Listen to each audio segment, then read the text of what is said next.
Yes, Reginald Towers. Very pleased to meet you. Good afternoon.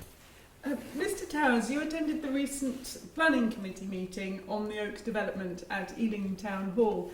How did you get on? Well, I have to say that I was most disappointed.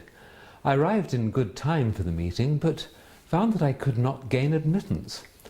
I can only conclude that they were perhaps unaware of who I am and quite how important I am. How well did you think the meeting was handled? Well, as you know, it was a meeting of the Planning Committee, and I have to say that it showed a complete absence of an understanding of the process of planning.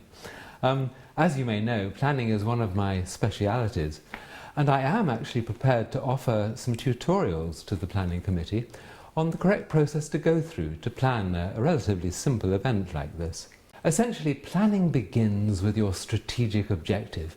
What are you trying to achieve? So, for instance, if you're trying to achieve an open, transparent, democratic process, you would begin by assessing how many interested parties there might be, make an estimate of that, and we have a lot of evidence from the protests the week before that there were perhaps in excess of 100 objectors.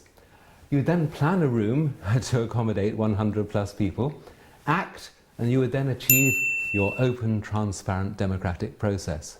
On the other hand, of course, if you knew there were 100 plus people likely to come and you planned for just 40 people and acted on that, you would fail to achieve your open, transparent, democratic process.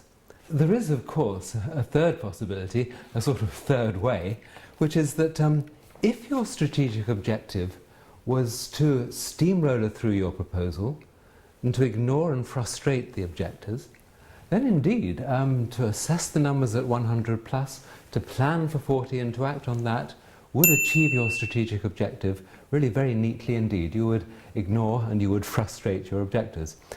Now, from last night, we just don't know what the truth actually was, whether they were trying to achieve an open and democratic process but failing through incompetence, or whether they were actually trying to ignore and frustrate objectors and succeeding magnificently. We just don't know.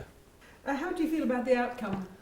Well, it's an opportunity lost, it really is. Yes, we have a 9-storey tower.